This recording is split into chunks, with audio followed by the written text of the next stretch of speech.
નમસ્કાર દર્શક મિત્રો, કેટીવી ન્યૂઝ ગુજરાતીના ભક્તિસાગર એપિસોડમાં આપની સાથે હું છું નિરાલી। સૌરાષ્ટ્રની ધરતી એટલે પાવન ધરતી। અહીંયા કેટલાય સંતો મહંતો થઈ ગયા છે, કેટલાય સંતો મહંતો અહીં બ્રહ્મલીન થયા છે।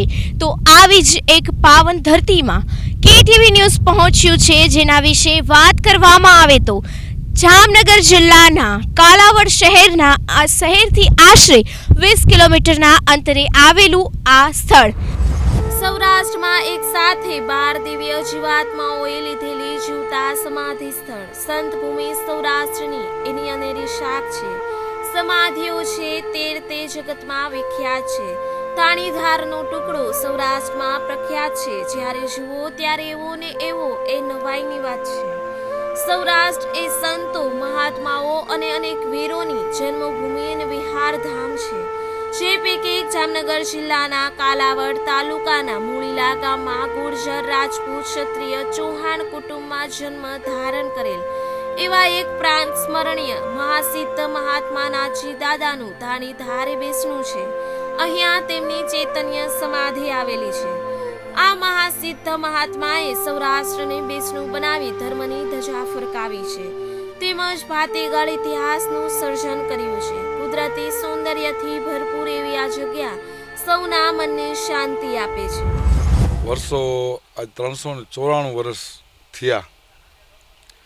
આ નાથજી દાદાની જગ્યા, નાથજી દાદા ગુર્જર રાજપૂત પરિવાર ચૌહાણ વંશમાં એનો જન્મ થયો। બાજુનું ગામ મુળીલા, ત્યાં એનો જન્મ। નાનપણમાં એને એના બાપુ સંઘબાપુ કરીને હતા। એ સંઘબાપુનું એવડું મોટું નામ હતું કે ભાઈ ગામના એક દરબારી તરીકે એનું જીવન જીવતા એને આ બાળક જન્મો। તોફાન જાજા હતા। એક સમય ત્યારે નવાબની ફોજ હતી ને અહીંયા જેઠવાનું રજવાડું હતું। જેઠવાનું રજવાડું 16-17 વર્ષની ઉંમરે સૈન્યમાં ભરતી થયા। એટલે નવાબના સૈન્યમાં ભરતી થયા એટલે સૈનિકનું સ્વરૂપ લીધું। એ સમયે જામનગર સ્ટેટની હૃદય અહીંયા આવતી। આમથી ગોંડલ સ્ટેટનું આવે, આ બાજુ કાઠીનું આવે, આ બાજુ જેઠવાનું આવે ને આમ જાડેજાનું આવે। એ ચારેય હૈદની આ જગ્યા હતી। આ ચારેયની હૈદ અહીં ભેગી થતી। અહીંયા જે તે સમયે રજવાડાના કર ઉઘરાવ, કર એટલે કે દાણ ઉઘરાવતી, એને આપણે જે જૂની ભાષામાં આપણે એમ કહી કે દાણ ઉઘરાવાતું। એટલે અહીં દાણની કોઠી હતી। આપણે તમે પાછળ ગયા ત્યાં દાણનો કોઠો છે, ત્યાં માતાજીનું સ્થાપન છે, દાદાના કુળદેવી મહાકાળીનું સ્થાપન છે, ખોડિયાર માતાજીનું સ્થાપન છે। અહીંયા સૈનિકો ચારેય બાજુથી રસ્તા અહીંથી નીકળવાનું થાય એટલે અહીંયા દાણ ઉઘરાવતા હતા। એના હિસાબે આ જગ્યાનું નામ દાણીધાર પડ્યું। દાણીધાર, દાણ ઉઘરાવતા હતા એટલે દાણીધાર। એ સમયમાં સૈન્યમાં રહ્યા ત્યારે જામનગર સ્ટેટને અને જુનાગઢ નવાબને જે તે સમયે એક ધીંગાણું થયું હતું કોઈ બાબત। એટલે એની અંદર દાદા પોતે એમાં સેનાપતિ હતા એટલે પોતે લડાઈમાં ગયા હતા। એ સમયમાં 4 મુસલમાન સૈનિકો એના ભેગા હતા। પોતાનો વિજય થયો એટલે વિજયની ખુશીમાં મુસલમાન લોકોએ એક વાસળી કાપી નાખી ખુશીમાં। એટલે દાદાએ એમ કીધું કે ભાઈ આ વસ્તુ કરોમાં એને એ 4 સૈનિકને કાપી નાખ્યા। ત્યારથી એને નવાબની સામે બારવટું ખેલવાનું શરૂ કર્યું। યા નાથજી દાદા પોતે। જી દર્શક મિત્રો, આ પવિત્ર ધામ દાણીધામના જે મુખ્ય જે ગુરુજી છે, મુખ્ય જે હાલના આચાર્ય છે, એમની સીધી એમની આ જે જગ્યાનો શું મહિમા છે, જગ્યાનું શું મહત્ત્વ છે, એ પૂજ્ય ગુરુશ્રી કેટીવીમાં આપનું સ્વાગત છે। સમગ્ર જે આપની આ જગ્યા છે, શું આ જગ્યાનો મહિમા છે, ખાસ કરીને ગુરુજી વાત કરવામાં આવે જે અખંડ જે આપણે મહાયજ્ઞ છે, શું છે એનું મહત્ત્વ? જય શ્રી રામ, જય યજ્ઞાયણ ભગવાન કી જય। સૌરાષ્ટ્રની ભૂમિ એટલે સુરાની સંતોની ભૂમિ, એમાં એક આ દાણીધાર ધામ મોટું તીર્થધામ છે। અહીં દાણીધારમાં મેન સ્થાન નાથજી બાપુ થઈ ગયા। નાથજી બાપુ થઈ ગયા એના આશરે 400 વર્ષ ઉપર થઈ ગયા છે। નાથજી બાપુના મૂળ ગામ મુળીલા ધામથી પોતે અહીંયા ધૂણી રખાવી અને ઘણો વર્ષા પહેલાં આ જગ્યામાં જ્યારે અપ્પાસી બાપુ આવ્યા, અપ્પાસી બાપુ અહીંયા 25 વર્ષ રહ્યા। અપ્પાસી બાપુના તપોબળથી દાણીધાર ધામ અત્યારે ધામ બની ગયું છે અને સ્વર્ગ કરતાં પણ વિશેષ બાપુની તપોભૂમિથી બની ગયું છે। અને ઘણો ટાઈમ પછી અપ્પાસી બાપુના યાદમાં પણ એક વિષ્ણુ યાગ જે 24 કલાકનો હતો, 1 વર્ષ ચાલ્યો હતો. યજ્ઞ શરૂઆત પહેલાં બાપુ અંદાજે 2 મહિના અને 66 દિવસ થયા બાપુ સ્વર સુધાવ્યા. એમના આદેશથી કે આ હું ભલે જાઉં પણ યજ્ઞ કાયમીની માટે 24 કલાક ચાલુ રાખજો, અને બાપુના આશીર્વાદથી એ યજ્ઞ પર પરિપૂર્ણ થયો. ત્યાર પછી અમુક સમય જતા અત્યારે દીપભાઈ ભટ્ટી જે અત્યારે પ્રમુખ છે, પોતે કાર્યકર્તા છે, ખૂબ સારી પણ સેવા આપે છે. ત્યારે અમે બેઠા ને કે બાપુ આપણે પણ આ વખતે એવો વિચાર છે કે પાછો આપણે વિષ્ણુ યાગ 1 વર્ષનું આયોજન કરીએ. લોકવાયકા મુજબ પ્રાચીન કાળમાં આ જગ્યાએ એક ઋષિનો ગંગોત્રી નામે આશ્રમ હતો. કહેવાય છે કે બાજુમાં આવેલ બામણ ગામના બ્રાહ્મણોને 2 રાક્ષસો ખૂબ જ ત્રાસ આપતા હતા અને સાંજે દરિયામાં છુપાઈ જતા હતા. એકવાર અગસ્ત્ય મુનિ ગંગોત્રી આશ્રમે મહેમાન બન્યા હતા.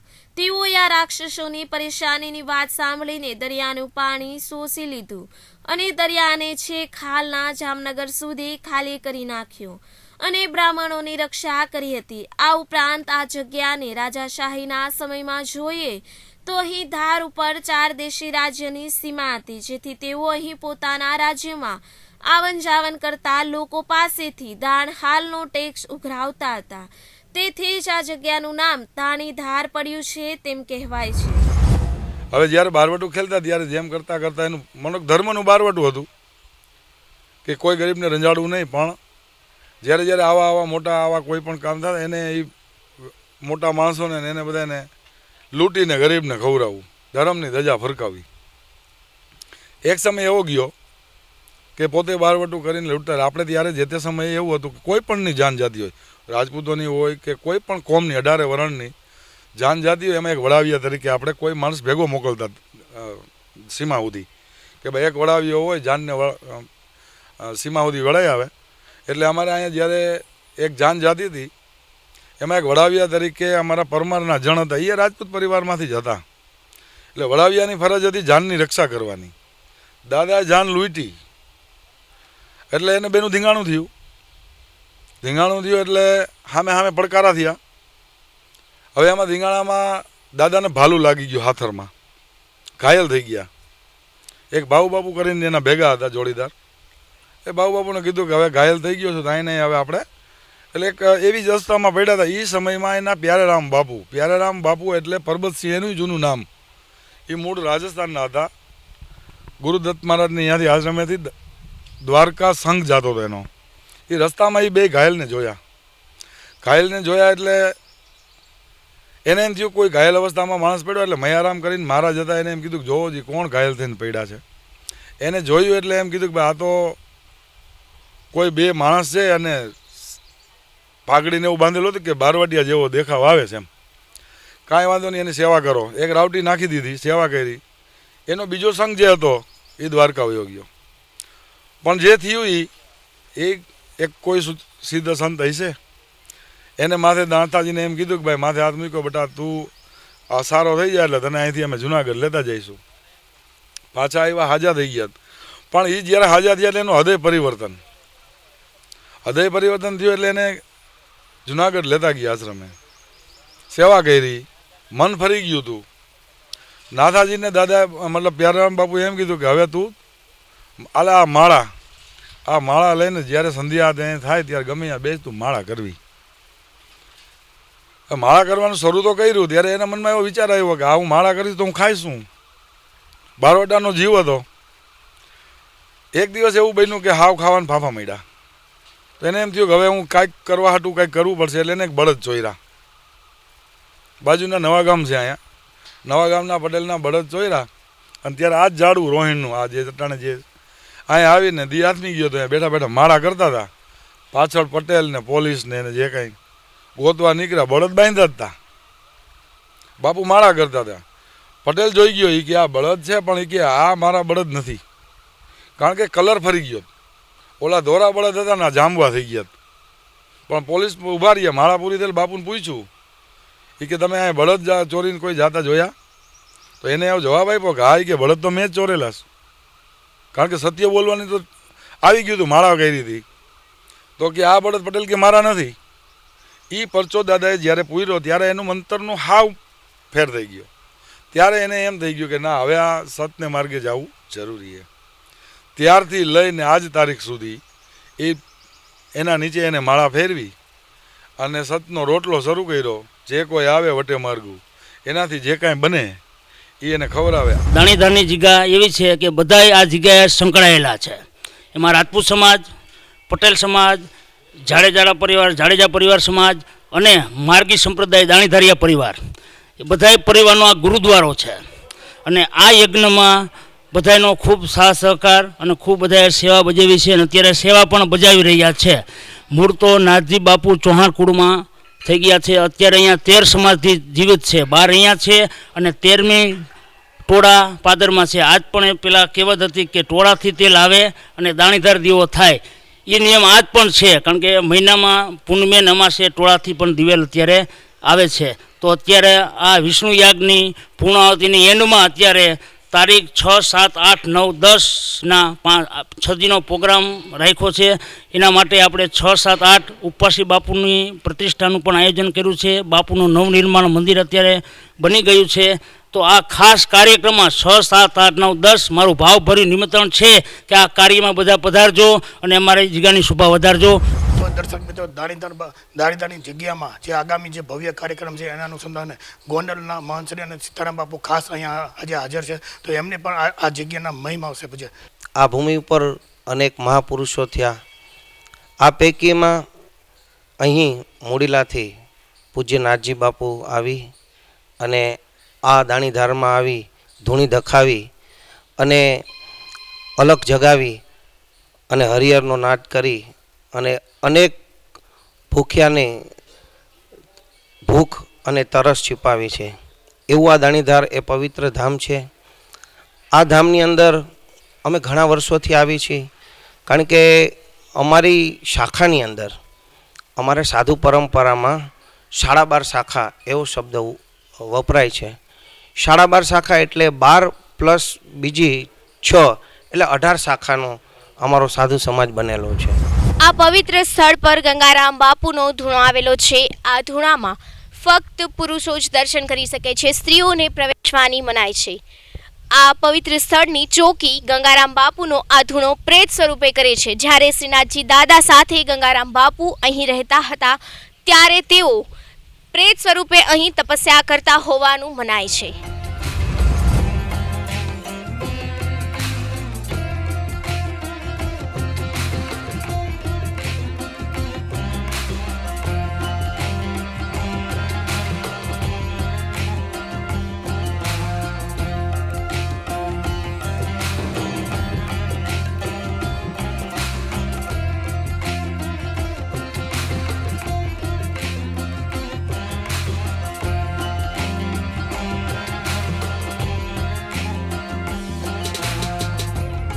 આ જગ્યા મૂળ જૂની તો ગંગોત્રી આશ્રમ, ગંગોત્રી ઋષિનો આ આશ્રમ જૂનો ધૂણો તો હતો જ જે તે સમય જૂનો, પણ એને પ્રજ્વલિત નહોતો થયેલો.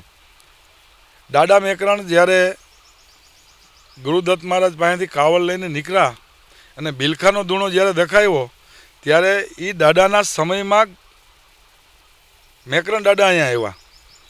આવીને એને આ ધૂણો પ્રજ્વલિત કર્યો. આ ધૂણો પ્રજ્વલિત કર્યો એટલે અહીં ફરતી બાજુ ત્યારે જંગલ હતું, એટલે થોડુંક રંજાડ રહેતી, જાનવરોની આ છે તે છે. એટલે એ સમયમાં ધૂણો પ્રજ્વલિત કર્યો એટલે ગંગારામ ભૂત કરીને અત્યારે જે તમે ધૂણાના ફોટા લીધા એ ગંગારામ બાપુ ભૂત સ્વરૂપે જે તે સમયે નાંદરખી ગામમાં ભૂત સ્વરૂપે કોઈ પણ વટે માર્ગુને હેરાન કરતા એને પ્યારે રામ બાપુએ મોક્ષ આપેલો અને જે તે સમયે પ્રેતીઓનીમાંથી એને છોડાવ્યા હતા. એ એના શિષ્ય બની ગયા હતા. એટલે અદ્રશ્ય ભાવે રહીએ. અટાણે તમે એમ કહો ગંગારામ બાપુ છે તો ઉભાસ. હવે આ બધું ધર્મની શ્રદ્ધા અને અંધશ્રદ્ધાવાળી વાત ઉપર વહી જાય છે. એટલે અમે બને ત્યાં સુધી શ્રદ્ધા સુધી પહોંચી, અંધશ્રદ્ધાએ પહોંચવા દેતા નથી ને અમે પહોંચતા નથી. ભાવ છે આમ. એટલે એ સમયે પ્યારારામ બાપુએ બે વ્યક્તિને અહીંયા આપી કે જા ગંગારામ તારી જગ્યાની ચોકી કરશે, અને એક મોતીરામ સ્વાન કરીને હતો જે કૂતરો આજે ટોળાના પાદરમાં એની સમાધિ છે, ત્યાં અટાણે એ પૂજાય છે.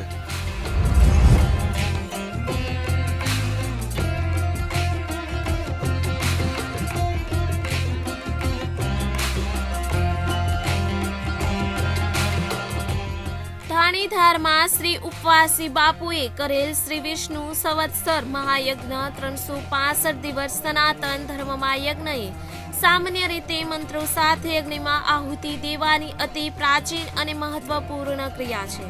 ભારત દેશ એ તો સંતોની ભૂમિ છે. આ ભારત દેશમાં ભગવાને પોતે પણ જન્મ ધારણ કરેલ છે. દ્વાપર યુગમાં યજ્ઞનો મહિમા ગાવામાં આવ્યો છે, તેમજ આપણા હિન્દુ શાસ્ત્રોમાં પણ યજ્ઞનો મહિમા ગાવામાં આવ્યો છે. આ ભૂમિમાં શ્રી રામ, શ્રી કૃષ્ણ જેવા વિષ્ણુ અવતાર થયા છે. તેમાંય ગુજરાત રાજ્યની સૌરાષ્ટ્રની સંતો અને મહંતો, સતી અને શુરાઓની પાવનકારી અને પવિત્ર ભૂમિ કે જ્યાં શ્રી કૃષ્ણ ભગવાને પોતાનું પરાક્રમ બતાવીને જ રાજ કર્યું. આવી જ ભૂમિ જ્યાં ગંગોત્રી નામે ઋષિનો આશ્રયમાં હોય અને શ્રીનાથજી દાદાએ તપ કર્યું હોય, તેમાં શ્રી ઉપાસી બાપુની તપોભૂમિ તરીકે વિખ્યાત જગ્યા છે. તે જગ્યાએ શ્રી વિષ્ણુ સંવત્સર મહાયજ્ઞ 365 દિવસ થયેલ. જે મનુસ્મૃતિ 376 કહ્યું છે કે અગ્નિમાં વિધિપૂર્વક આવેલી આહુતિ વિષ્ણુમાં સ્થિર થાય છે. વિષ્ણુથી ભરણ પોષણ થાય છે. વૈભવ અંત સમયે મોક્ષ થાય છે. જેથી આ યજ્ઞ સૌએ કરવો જોઈએ. 1981માં એક ઉપવાસી બાપુ ચતુર્બુદ્ધદાસજી મહારાજ, જે જુનાગઢ રામટેકરીનો ગુરુદ્વાર છે, એ અહીં જ્યારે પધાર્યા ત્યારે આ જગ્યાના વિકાસને થોડોક વેગ મળ્યો. કારણ કે એ એવા તપસ્વી હતા કે અન્ન ન લેતા. એને 48 વર્ષ સુધી મોઢામાં અન્નનો દાણો નથી નાખ્યો અને એનું નામ ઉપવાસી એટલે પડી ગયું હતું. આજે એની મૂર્તિ પ્રતિષ્ઠાનો કાર્યક્રમ છે, આ અટાણે 8/2 એ ગુજરી ગયા અને 12 વર્ષ થયા. આજે એની મૂર્તિ પ્રતિષ્ઠા એટલે આ સંવત્સર યજ્ઞ ચાલુ છે. એને સંકલ્પ મનમાં જે કોઈ હોય એને એક ટાઈમ એવો નક્કી કર્યું હતું કે 2006માં મારે આવો વિષ્ણુયાગ કરવો છે. વિષ્ણુયાગ કરવાનો મતલબ સમજાવતા કે દીપા અહીંયા જેટલું કાંઈ જે તે સમયે જે થયું હોય કે એના જે કોઈ આત્મા ભટકતા હોય એને મોક્ષ ગતિ પ્રાપ્ત થાય. વિષ્ણુ યાગ એનો જ છે કે કોઈ પણ પ્રેતાત્માનો મોક્ષ થાય, સુખ સંપત્તિને ઐશ્વર્યની પ્રાપ્તિ થાય, જન કલ્યાણ અર્થે. એવો એક એના મનમાં સંકલ્પ હતો. એ એને પૂરો કર્યો 2006માં. શરૂ થયો 2 મહિના થયા ને બાપુદેવ થઈ ગયા. ત્યારે એના આપણો સેવક વર્ગ છે એને બધા ભેગા થઈને આખો એ સંવત્સર યજ્ઞ પૂરો કર્યો. 12 વર્ષ થતા હતા તો અમારા મનમાં આપણો એક સંકલ્પ આવ્યો કે અમને એમ થયું કે બાપુને 12 વર્ષ થઈ ગયા, એની મૂર્તિ પ્રતિષ્ઠાનો સમય આવી ગયો. તો અમે એમ થયું કે એવું કંઈક કાર્ય કરીએ કે એને એક કાર્ય થતાં એક વિષ્ણુ સંવત્સર યજ્ઞ કરીને એ યજ્ઞ જ્યારે શરૂ હોય અને બાપુની મૂર્તિ પ્રતિષ્ઠા થાય.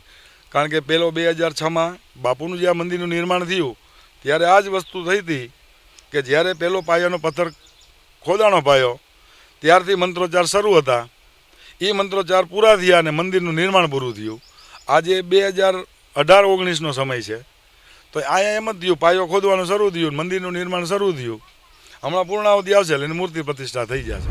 जी दर्शक मित्रों, बात की जाए यहाँ के जो दाढ़ी धाम के मंदिर की, यहाँ 365 दिन का महायज्ञ चालू है. जो महायज्ञ चालू, उस महायज्ञ का जो आचार्य जी महाराज पांडे जी वो हमारे साथ यहाँ उपस्थित है. तो हम सीधी इस यज्ञ का क्या महत्व है, इस यज्ञ से हमको क्या लाभ मिलेगा, हम सीधी बात करते हैं. पांडे जी, गुरु जी बात करते हैं, आप 1 साल से यह जो बड़ा यज्ञ करे उसका महत्व क्या है, समाज को आप क्या बोलना चाहिए, इस यज्ञ से क्या हमको फायदा होने वाला है, धार्मिक का और साइंटिफिक में इसका कोई वैसा ऐसा माना जाता है, साइंटिफिक भी असर होती है, क्या है आप बताइए. इसका देखिए, यह यज्ञ जो हो रहा है यह लोक कल्याण के लिए हो रहा है. लोक कल्याण माने संपूर्ण विश्व का कल्याण होता है, क्योंकि यह यज्ञ की जो आहुतियाँ हैं वो उससे जो है यज्ञ भगवान प्रसन्न होते हैं और इंद्र भगवान प्रसन्न होते हैं. क्योंकि यज्ञात भवति पर्जन्य, जब यज्ञ होते हैं तो पर्जन्य माने इंद्र प्रसन्न होता है. जब प्रसन्न होता है तो वर्षा करता है. वर्षा करने के बाद जो है संपूर्ण प्रजा का कल्याण होता है, अन्न अच्छा पैदा होता है, तो जीव जंतुओं को पानी भी मिलता है, मानव को जो है अन्न मिलता है, उससे समस्त प्रजा का कल्याण होता है. इसका जो वैज्ञानिक कारण है वो इसके प्रत्येक मंत्र की जब ध्वनि इंसान के या किसी के भी कानों में जाती है तो जा कर के जो मन में दुर्विचार हैं वो सद्विचार में बदल जाते हैं. ऐसा गुरु जी मानने आए 365 दिन आप जो योग आपकी साधना यहाँ जी इस भूमि में तपोभूमि कर रहे हैं, खास करके बात की जाए तो ऐसे साल में या हजारों साल या कई दिनों के बाद ऐसा अवसर आता है. आपका जीवन में ऐसा कितने बार अवसर आया है? देखिए, ये मेरा तीसरा अवसर है. जो 1 साल तक मैंने यहाँ रहा, वो भी भगवान की पहले हम लोग जाते हैं, जहाँ भी जाते हैं वहाँ के इष्ट देवता से प्रार्थना करते हैं, वहाँ के जो है कुल देवता होते हैं कि प्रभु हम आपके सानिध्य में हैं और हमको ऐसा पावर देना कि हम पूरे 1 साल तक लोक कल्याण करते रहें, ऐसा यज्ञ करते रहें। અત્યારે કળિયુગની અંદર બહુ જરૂરી એવી વસ્તુ છે, કારણ કે અત્યારે કોઈ સામાન્ય ઘરે એક યજ્ઞ કરી શકતા નથી. એના બદલે જગ્યામાં 1 વર્ષથી સતત મહાવિષ્ણુ યાગ ચાલે છે અને આ મહાવિષ્ણુ યાગનો હેતુ એ વિશ્વ કલ્યાણ અર્થે છે. કારણ કે અત્યારે આપણે જોઈ રહ્યા છીએ કે ભારતની પરિસ્થિતિ અનેક વિભાજનોથી વિભાજિત થઈ ગઈ છે અને અનેક રીતે મુશ્કેલીમાં છે. આ મુશ્કેલીમાં ભગવાન વિષ્ણુ નારાયણ ભગવાન અને આવા બધા મહાસંતો એના માટે પ્રાર્થના કરે છે કે ભારતની શાંતિ ટકી રહે અને એ શાંતિ માટે આવા યજ્ઞ થાય એ બહુ જરૂરી છે અને વિશ્વનું અને ભારતનું કલ્યાણ થાય. આભાર બાબુ. આ હતા સીતારામ બાબુ, જેમણે આ જગ્યા વિશે જણાવ્યું અને ખાસ કરીને યજ્ઞના વિશે પણ પોતે માર્ગદર્શન આપ્યા. આવા અવનવી જગ્યા માટે વધુ આપને જણાવતા રહેશું. નમસ્કાર. એક સમય એવો આવ્યો કે આજુબાજુના ગામડામાંથી ટેલ મતલબ કાવડ લઈ અને ટુકડો લેવા જાય અને એ ટુકડો જે આવે એ આ જોઈ કોઈ આ તમે આવ્યા હું આવ્યો કોઈ પણ વટે માર્ગું નીકળે અને ટુકડો આપી દે કે ભાઈ આ ટુકડો એ 2 મહિના પહેલાંનો હોય ને 4 મહિના પહેલાંનો હોય ને આજનો હોય. પણ ટુકડાનું માધ્યમ આજે જગ્યામાં અવિરત એવું છે. આજે તમે જે કાંઈ તમારી ટીમ આવી છે એને આજે બધા એક ટુકડો લેતા જઈજો. એ ટુકડાનો પ્રભાવ જોઈજો કે આ ટુકડો તમે લઈ જઈજો, તમારી ઘરે રાખજો. 1 વર્ષ એને નહીં કોઈ દી ફૂગી ચડે, નહીં કોઈ દી કોઈ કીડી ચડે, નહીં કોઈ દી ટુકડાને કંઈ નુકસાન થાય. એ ટુકડો અમે જ્યાં રાખી છીએ એ વધે. ધનમાં રાખો ધન વધે, અનાજમાં રાખો તો અનાજ કોઈ દી બગડ્યા નથી. આજે આ જગ્યાનું મેન સત એ છે.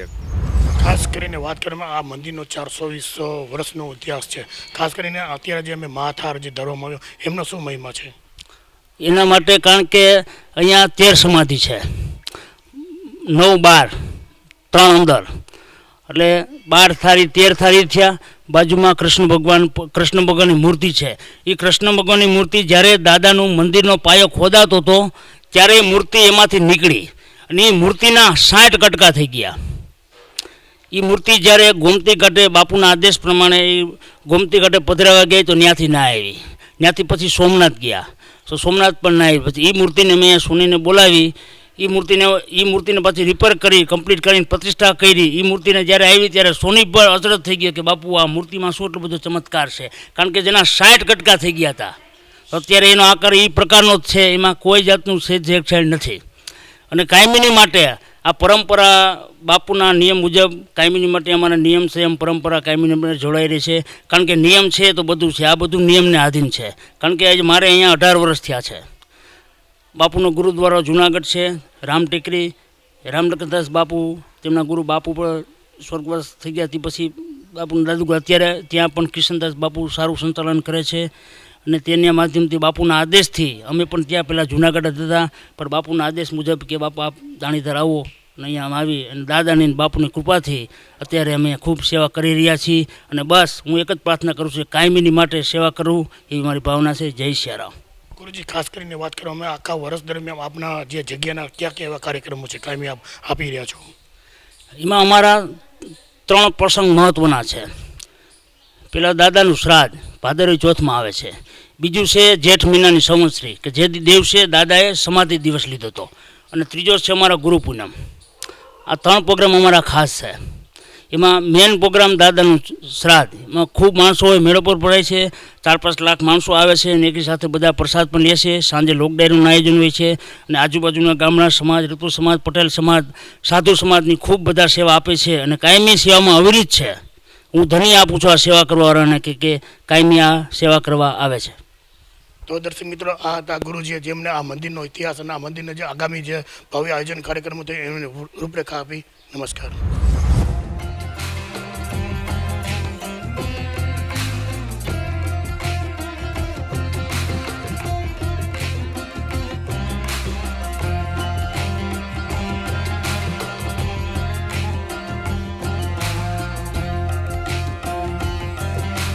દાણીધામ સાથે એક એવી સમાધિ પણ જોડાયેલી છે જેની વાત કરવામાં આવે તો મોતીરામ બાપુ એ શ્રીનાથજી બાપુના શિષ્ય હતા અને તેઓ જ્યારે બાપુ સમાધિ લેવાના હતા ત્યારે બાપુએ તેમના ગળે ચિઠ્ઠી બાંધી હતી અને આખા ગામમાં ફેરવી હતી કે તેઓ સમાધિ લેવાના છે. તેઓની સમાધિ લેવાનો સમય થયો હતો ત્યારે મોતીરામને એક ચિઠ્ઠીમાં મેસેજ લખીને આખા ગામમાં ફેરવવાનું હતું.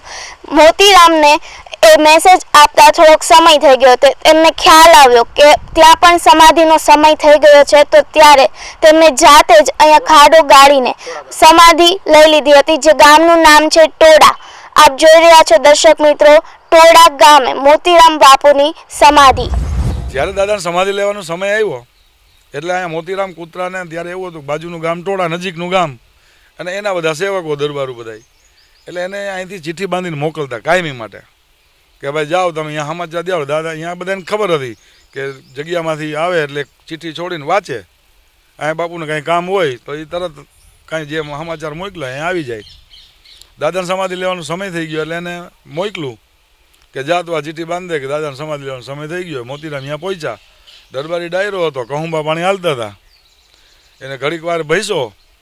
એને એમ થયું કે આ મોતીરામ જ આવ્યો, દાદાને કંઈક કામ લાગે. જોયું ચિઠ્ઠી ખોલી તો કે દાદાએ લખ્યું હતું કે છેલ્લો સમય છે, જેને દર્શન કરો એ કરી જાય, સમાધિ લઉં છું. હવે સમાધિ લઉં છું એ વસ્તુ થઈ ગઈ. અહીંયા ખબર પડી કે હાલો બધા હજી અહીંયા હાલતા થયા તો અહીંયા સમય પૂરો થઈ જતો. અહીંયા દાદાએ એક હારે 12 જીવાતમાં એક હારે સમાધિ લેતા હતા. અહીંયા ખબર પડી કે દાદાએ દેહ છોડી દીધો, કૂતરા અહીંયા દેહ છોડી દીધો, એને હાથે ખાડો ખોદી લીધો હતો અને દેહ છોડીને અહીંયાની એને સમાધિ લઈને અહીંયા આવ્યા. બધા દરબારો જોયું તો દાદા સમાધિમાં બેસી ગયા હતા. એ સમાધિ લેવા સમયે એક બનાવ એવો બન્યો હતો કે એક પતિ પત્ની ચારણ દંપતીની જાન જાતી હતી અને દાદાએ સત્સંગ હતા અને કીધું કે ભાઈ સમાધિ હું લઉં છું. એ દીકરીને એવો ભાવ આવ્યો કે જે કાંઈ થયું, દીકરીએ એમ કીધું કે બાપુ જો તમે આ સમાધિ લેતા હોય ને એને જે ભાઈ ભાવમાં આવ્યા તો એમ કીધું કે અમારે સંસાર નથી માંડવો. એ પતિ પત્નીએ ભેગી સમાધિ લઈ લીધી. એટલે એક ચારણ દંપતી, 7 સાધુ જે દાણીધારિયા પરિવારના છે, જે સંતો તરીકે કાયમી બાપુ પાસે રહેતા, અને 3 રાજપૂતો. આજે એ ડેરીની અંદર જે કાંઈ સમાધિ છે 9 ને 12, 9 ને 3 અંદર, એ 12 અને એક 13મી મોતીરામની. એ એક સમાધિ થઈ ગઈ એટલે પછી તો શું છે કે મૂળીલા ગામ નજીકનું આ ખેતીવાડીની જમીનો હતી. આજે આ જગ્યાની 200 વીઘા જમીન છે. ત્યારે ગાયું ભલે પણ ત્યારે ઓછી હતી. દાણીધરમાં 21 થાળ ધરાવવામાં આવે છે. શું છે થાળનો મહિમા તે આપણે તેમની બાપુ પાસેથી જાણીએ. બોલો શ્રી રામચંદ્ર ભગવાન કી જય, નાથજી દાદાની જય, ગંગારામ બાપુની જય, મોતીરામ બાપુની જય, ગુરુ મહારાજ કી જય. અહીંયા દાણીધાર ધામમાં 25 થાળ ધરવામાં આવે છે. એમાં પહેલાં રામચંદ્ર ભગવાન, પછી સિદ્ધેશ્વર મહાદેવ, ખોડિયાર માતાજી, પછી ગંગારામ બાપુનો થાળ, પીપળે નાગબાપાનો થાળ. નાથજી દાદાના અંદર 3 સમાધિ છે, એ દાદાના 3 થાળ અંદર મૂકવામાં આવે છે. 12 9 સમાધિ છે, એ 9 થાળ મૂકવામાં આવે છે. જગતગુરુ કૃષ્ણચંદ્ર ભગવાનનું મંદિર છે બાજુમાં, ત્યાં 1 થાળ મૂકવામાં આવે છે. 3 થાળ ખોડિયાર માતાજી, મહાકાળી માતાજી, ચામુંડા માતાજીના ત્યાં ખોડિયાર મંદિરમાં મૂકવામાં આવે છે. પછી મોતીરામ બાપુ એટલે શ્વાનનો ભાગ અને ગાય માતાનો ભાગ 2 થાળી કાઢવામાં આવે છે. આવી રીતે અહીંયા દાદાના 25 થાળ પ્રણાલી પ્રમાણે ધરવામાં આવે છે. પછી દાદાની તિથિ હોય ત્યારે ચોથના દિવસે 51 થાળ ધરવામાં આવે છે. એટલે અહીંયા એક શ્રદ્ધાનો વિષય, આજુબાજુના 35 ગામડા, રોજની 30 વ્યક્તિની સેવા આજ અવિરત આમનામ ચાલુ છે. સતત દાદાનો ટુકડો ચાલુ છે. આખા સૌરાષ્ટ્રની અંદર કે ગુજરાતની અંદર કેટલી જગ્યાએ હશે એ કદાચ મારા ખ્યાલમાં નથી, પણ મારું એવું માનવું છે કે 24 કલાક અન્નક્ષેત્ર જો ચાલુ રહેતું હોય એમાંની આ એક જગ્યા છે. ઘણી જગ્યાઓ હશે પણ એમાંની આ એક, કે આજે રાતના તમે 12 વાગે આવો તો અમારી એક ફરજ બને છે કે ભાઈ તમે પ્રસાદ લીધો. એવો સવાલ તો કોઈ પણ વ્યક્તિ કરે છે, ખાલી એક કર્તા તરીકે નહીં.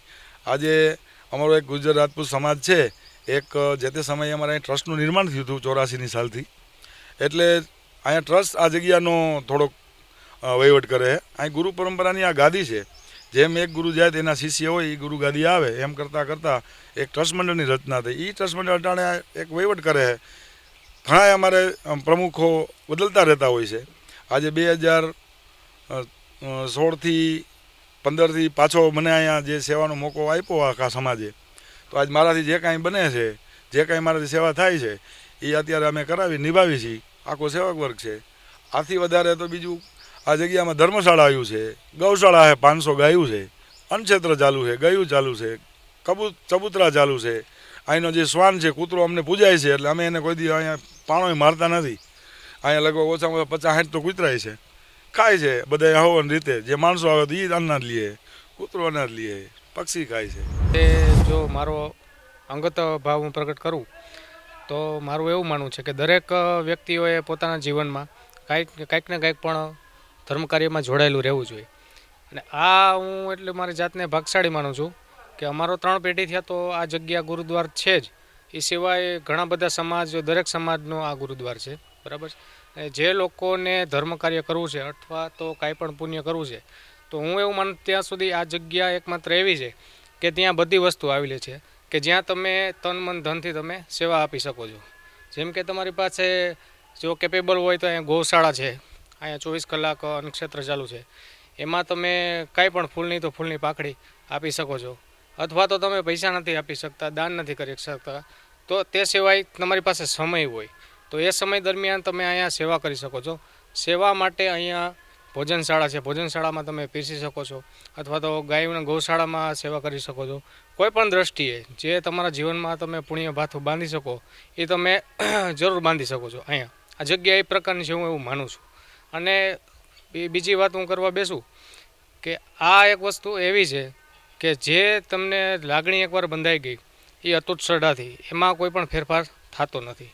અને એ લાગણીથી જો તમે અહીંયા કોઈ પણ કાર્ય કરો અને કાંઈ પણ માનતા રાખો અથવા જેટલી શ્રદ્ધા રાખો એ પ્રમાણેના કાર્ય થાય છે, એ પ્રમાણેના દરેક ટૂંકમાં મનોકામના પૂર્ણ થાય છે, એવું મારું માનવું છે.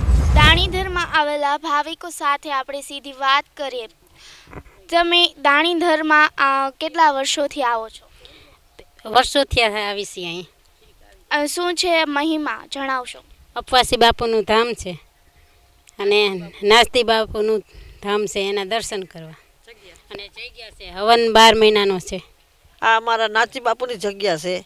આ વર્ષો થઈ ગયા. અમારા ગઢિયા વારીને બધા હમણાં આવ્યા જ રાખે છે. અહીંયા અમારે બહુ જ જગ્યા સારી છે. અમારું ગુરુદ્વાર છે આ. અને બહુ એનું સત છે અહીં કણે. તે પછી અપ્યાસી બાપુ બેઠા છે અહીં કણે. હા, સખેત રસોડું ચાલુ છે, તમે ગમે ત્યારે આવો ત્યારે. ગંગારામ બાપુ છે, બધું છે અહીં કણે. ગૌશાળા બહુ મોટી છે અને સત છે અહીંયા નાથજી બાપુનું. બહુ તમે જે માનતા કરો તમારી માનતા સફળ થાય છે. અને 1 વર્ષથી આ બીજી વાર હવન ચાલુ થયો છે. દાણીધારિયા પરિવારનું ગુરુસ્થાન એટલે દાણીધાર. આ દાણીધારની જગ્યામાં અમે વર્ષોથી સંકળાયેલા છીએ. કારણ કે અમારું ગુરુસ્થાન ગોંડલ લોહલંગરી બાપુની જગ્યા, જે ગોંડલિયા પરિવારનું ગુરુસ્થાન છે. એ રીતે ગોંડલ અને દાણીધાર અમે વર્ષોથી સંકળાયેલા છીએ અને વર્ષોથી અમે આવી છીએ અને જોઈ છીએ કે અહીં અનેક સેવાકીય પ્રવૃત્તિ ચાલે છે. સેવામાં ગૌશાળા જબરજસ્ત મોટી છે. વર્ષોથી ગાયોની સેવા થાય છે, અન્નદાન અને રોટીરામ અપાય છે. અને સુખદેવ બાપુ વિશે કહીએ એટલું ઓછું છે.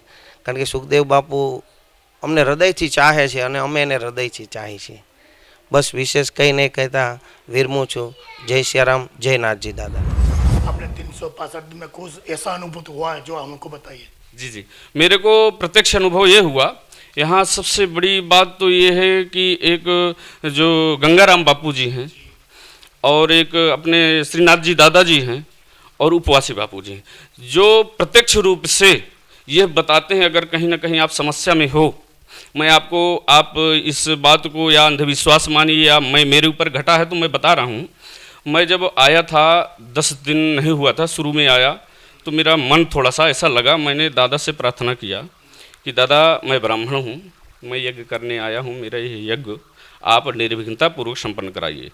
तो ऐसा मैं लेटा था, मेरे ऊपर आकर के कोई ऐसा कहता है कि अब बेटा चिंता ना करो, यह यज्ञ बिल्कुल संपन्न होगा, आप बिल्कुल चिंता ना करो।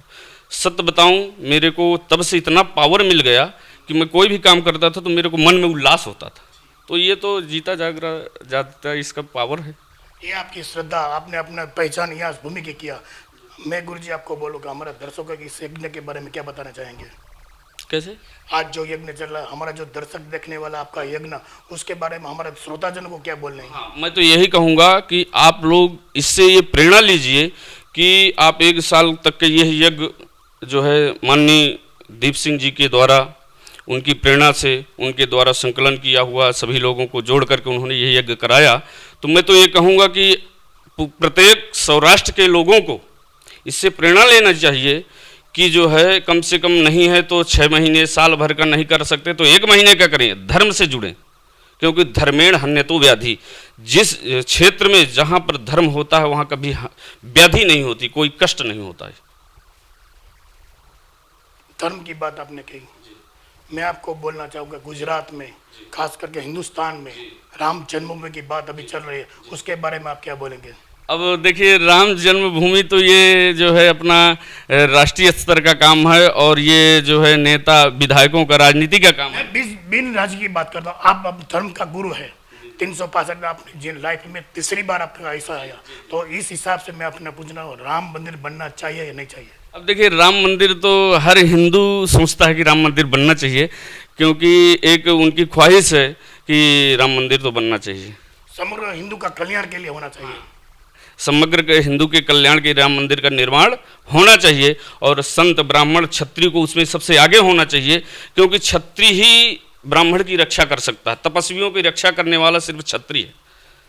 તો દર્શક મિત્રો, આ હતા પંડિતજી જેઓ 365 દિવસ પોતાના પરિવારથી દૂર અને પોતાના જીવનમાં આવો ત્રીજો અવસર છે જે આપણા ગુજરાતમાં આવીને આપણા સૌરાષ્ટ્રમાં આવે સાધુ સંતોની ભૂમિ પર પોતાના જે યજ્ઞ પોતાનું જે તપ કરી રહ્યા છે, પોતે અત્યારે હાલમાં પણ અત્યારે જ્યારે જામનગર જિલ્લાના જે કાલાવડની બાજુમાં જે ધાણીધામ છે તેમાં પોતાનું શ્રમ યજ્ઞ આપી રહ્યા છે। તો આ શ્રમ યજ્ઞ અને ભવિષ્યમાં જે ટૂંક સમયમાં જ આનો વિરામ દિવસ આવવાનો છે તેમાં દર્શક મહોદયને ખાસ જણાવવામાં આવે છે કે આ યજ્ઞમાં ખાસ દર્શન કરો અને વધુ अपडेट्स માટે જોતા રહો KTV ન્યૂઝ ગુજરાતી। નમસ્કાર।